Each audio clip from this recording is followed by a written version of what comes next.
All right, here we go. We're looking at MaClunky Gaming's stream. Jumping in late. This is round 3. We're already into game 2. It looks like Yoda Red, specifically Fortress Vader. Fortress Vader. Whew, that was more difficult to say than I thought. You gotta just get warmed up.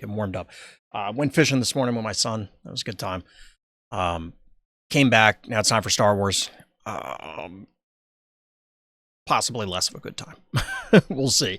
But we got Qira, Data Vault, and Oldie But Goodie, piloted by Lau of MaClunky Gaming. I played against Lau before in other PQs, previous seasons. I love the MaClunky guys, to be honest. I mean, first of all, shout out to the stream. But I enjoy talking to them, hanging out with them. A lot of good guys. I don't know what this... Is that the Executor or is that the Annihilator Prestige? I think it's Executor. I don't know why that's hanging out there. But anyway, Yoda was able to take game 1. If I were going into this, I would have given the advantage to Qira. But since we missed the majority of that game, I'm not sure if this was a, hey, it was 80 billion force throws sort of thing, or especially post-board, you have to imagine that there's going to be a lot of pillages and other discard coming in. Got the Grogu sleeves rocking there. Now, this is, I don't know if this is Didier that won the Wilmington PQ. At that time, assuming it's the same person, Didier was playing Gar ECL, which I think was a great meta call. I'm not a huge fan of the deck in general, but I think it's a good meta call and ultimately got him a victory. So, I mean, assuming that it is the same individual, man, why the hell not switch it up? You already got your qualification, right? Unless you're planning on going to all of the sectors and all the regionals, which, at least at the time of this recording, we still don't know. That's a rant for another time. Unless you're going to all of those, you're probably not going to hit that top 32 race, or be in the race for the top 32, and therefore it's just kind of, yeah, we'll just get our queue and move on. I mean, that is my goal. Get the buy for day 1 and then just kind of play whatever at the remaining PQs. Although for me personally, I think it's gonna have to happen in the second leg of the season. But regardless, still got some boarding going on. Looks like we're bringing in Palpatine's Return, which is interesting. Clearly, well, maybe not clearly, but I guess you do want to take the later game. Villain blue typically has a better late game than any of the hero blue decks, so you want to recur, say, Reinforcement Walkers, or, as you can kind of see there, Sonic the Hedgehog. And Sonic the Hedgehog, of course, being Tarantatak. I don't know how to say the name, but it's the 5/5 for 5 that has ambush if they have a Force guy. So, into Yoda seems pretty good. Notably, it will also survive if it were to punch Yoda himself, so it's a good way to kind of chunk down the HP, because 9 health is plainly a lot of health. It's just the reality.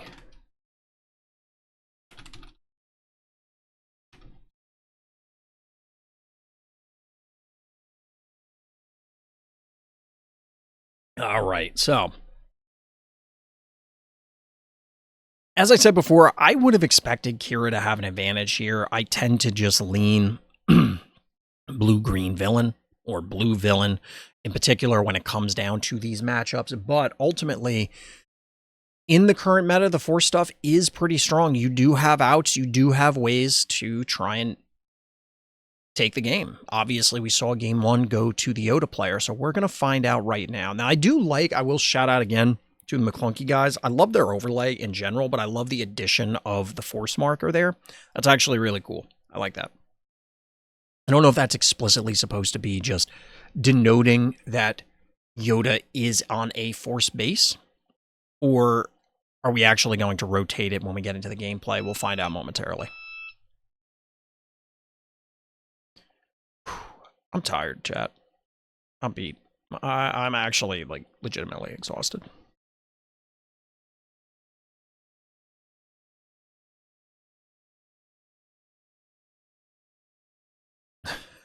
Struggling a little bit with the deck cut here. That's the problem with, like, what is that? Like quadruple sleeved? I don't even know. You gotta have the over sleeves because the art sleeves are just not going to make it. They're not going to hack it. It's been a consistent complaint. I mean, to be honest, since art sleeves were introduced in any game, not just this game, I crap on FFG a lot, but the reality is that this is a problem, but it is not a unique to FFG problem. It's just a general thing where I was told one of the Flesh and Blood series of sleeves was very good, but I haven't seen it personally, and every other art sleeve that I've ever seen is awful. All right, so we got a Pershing to lead the game. That looks like Yaddle. Early Force unit, obviously. Force Throw is, in fact, live. But we do have the Pershing to try and offset some of that discard. See if it becomes self-discard in order to remove the Pershing, because that is a significant threat. Qira player getting access to that many cards, especially this early in the game, can be problematic. I have to assume, yep, we're going to punch the Pershing. Probably the only appropriate play here. Into Resupply. This is a great start for our Qira player. I don't think you could have scripted something better. So we have C-3PO. We're going to call a random number. It is not, in fact, whatever they called.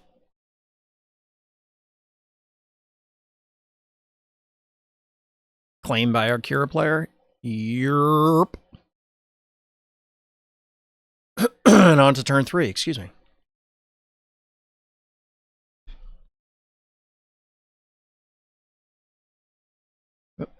Dropping stuff.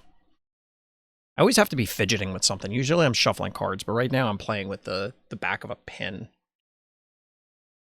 Could have been the back of my Galactic pin, which I haven't put on my bag because it's kind of a hefty pin. All right, so we draw a Pershing. We get the finish there with Yaddle. 2 cards is kind of... If you get 3, you're ecstatic. 2 is kind of what you expect out of Pershing. So there's the Terran Tatek. That's going to cook C-3PO thanks to the ambush granted due to the presence of Yaddle. That was an extremely long run-on sentence. Way too convoluted. Going to get the Yoda set up. Yeah, I'm guessing this is Didier from the Delaware PQ based on the mat. Make the assumption there. Cham in order to equalize resources. That is not what you want to see as Qira. We're going to flip Qira rather quickly. By rather quickly, I mean, at this point, it's on schedule. Kill... Yeah, it's got to be kill Yaddle. This now will... I mean, I guess it would have traded with the Cham regardless. It's an interesting choice here. Now you have 2 barrage targets, though. And although the Yoda player is going to be able to clear one of these, possibly, you deny them force. And like I said, you have double barrage targets, so any of their follow-up is now vulnerable.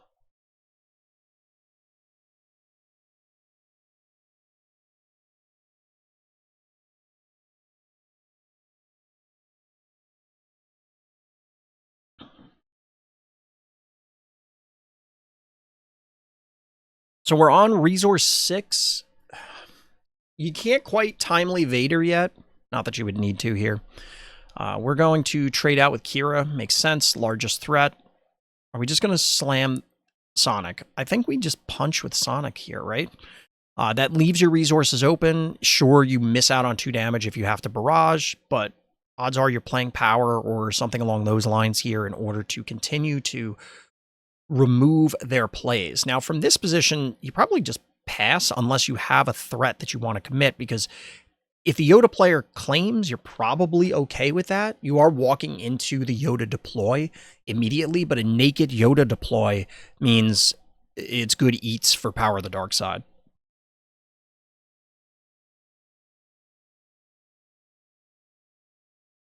All right, so we're going to lead with C-3PO. Probably do want to remove it. And we get the Kiati that was placed there earlier. You do need to remove it in order to set up the power if you want to try and have that play available to you.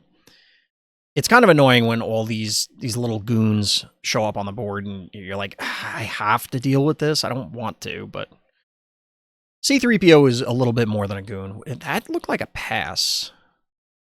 Interesting. So are we being greedy here with the barrage? It's got to be a barrage, right?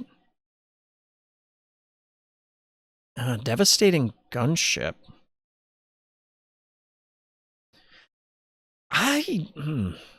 Why the pass? I'm assuming there was a pass there. And if it had to have been, because it couldn't have been a claim or you wouldn't have played the gunship. I don't know what unit Lao was anticipating coming out there to be able to gunship. Unless the decision being made here was, no, it is not worth barraging these two units, which, again, if the power play is available, I think it's worth doing that. So we have, looks like open fire in order to remove Sonic. Notably not a unique card as compared to like Ogdo Bogdo. Not that it matters now that it's dead, but we're on resource 7. Maul? It's a Vader, okay.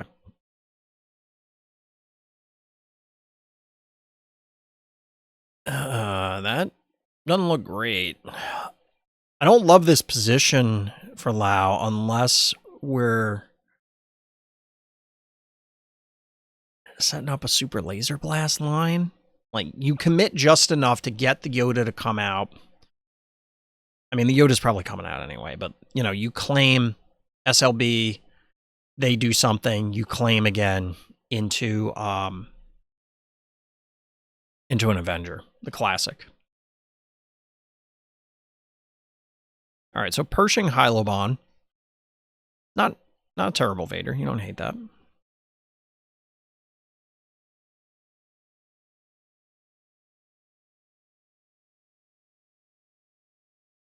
Oh, so what is the line here? You got to crash the Kiati.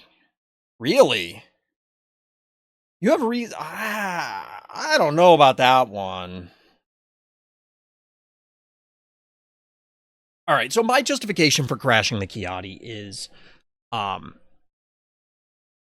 you just don't want them to have force. They're going to get it later in the turn when Yoda deploys, but make them work for it.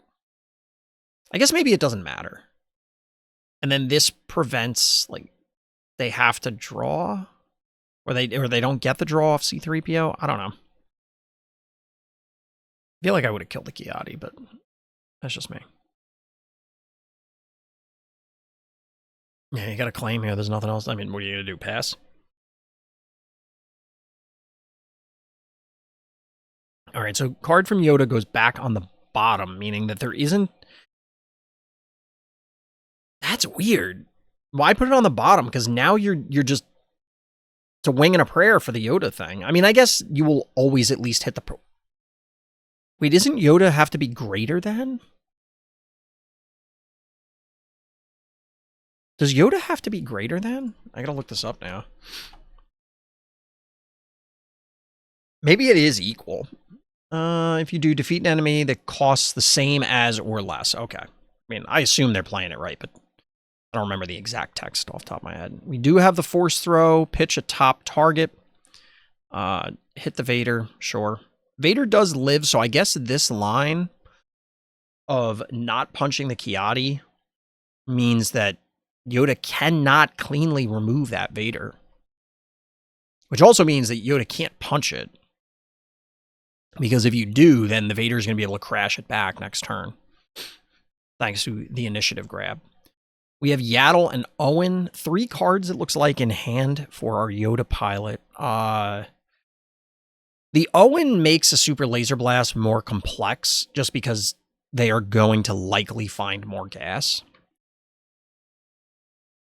And maybe honestly, Yoda's feeling more and more like he was the sleeper pick all along. I don't know.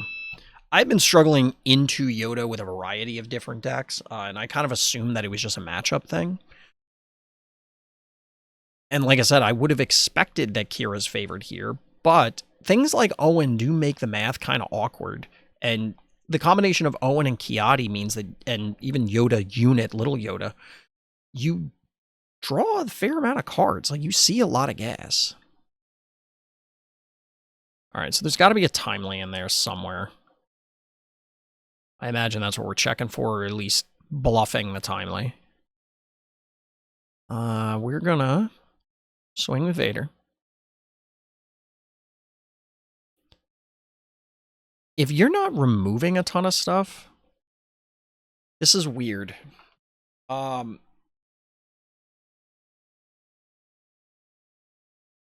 I wonder if our Yoda player, like, is this a Jedi mind trick to get our Yoda player to attack in a different sequence?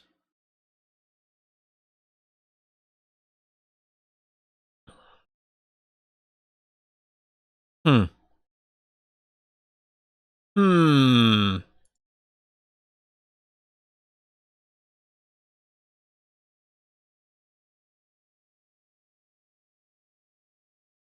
We shield the gunship. You see nothing. That was a set 1 Dooku, by the way, which personally, I love. I really liked using it when I was testing Talzin way back, pre-Worlds. Feels like it was so long ago, man.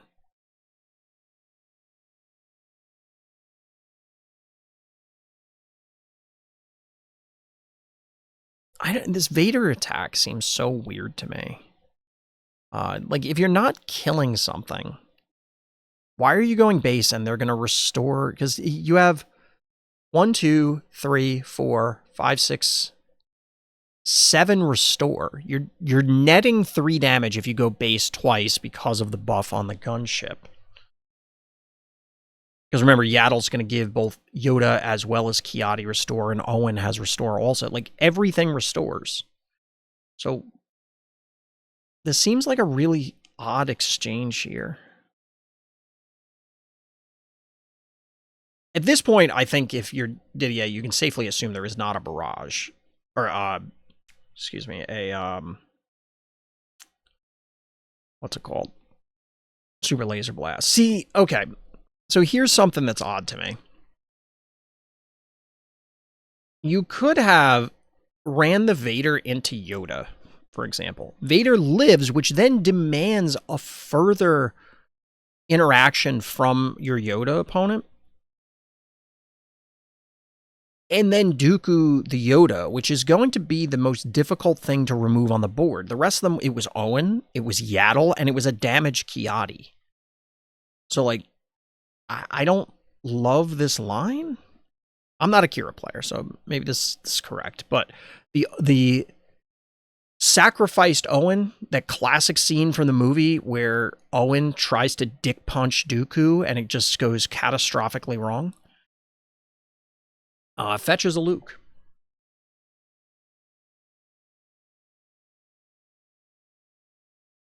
I want to say the game plan here from our Qira pilot is to try and drag out, to pry away as many resources from Yoda as they can in terms of threats, in terms of just general card expenditure, and then blow them out with a super laser blast. Like, soak a bunch of damage, let them overcommit, and then SLB, and then surprise, you have like 2 cards in hand, you play 1, I claim Avenger.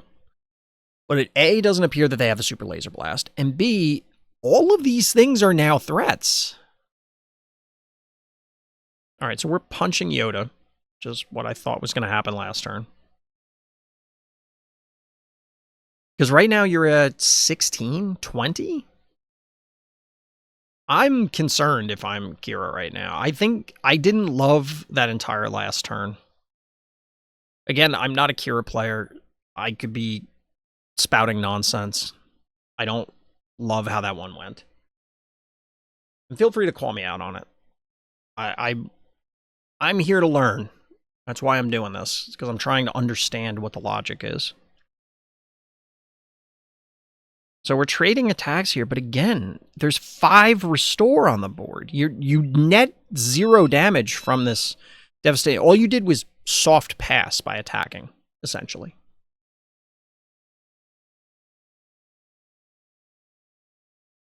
Guess there's a discrepancy here with the life totals.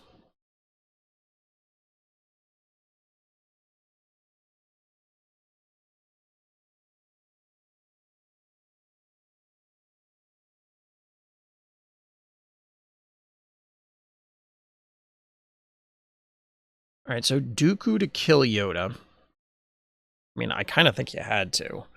But at the same time, that Kiadi is a problem. You got to claim into Miracle here. I mean, the Luke is... That's a Mace Windu. You're at 24, 28. Yeah, that's lethal.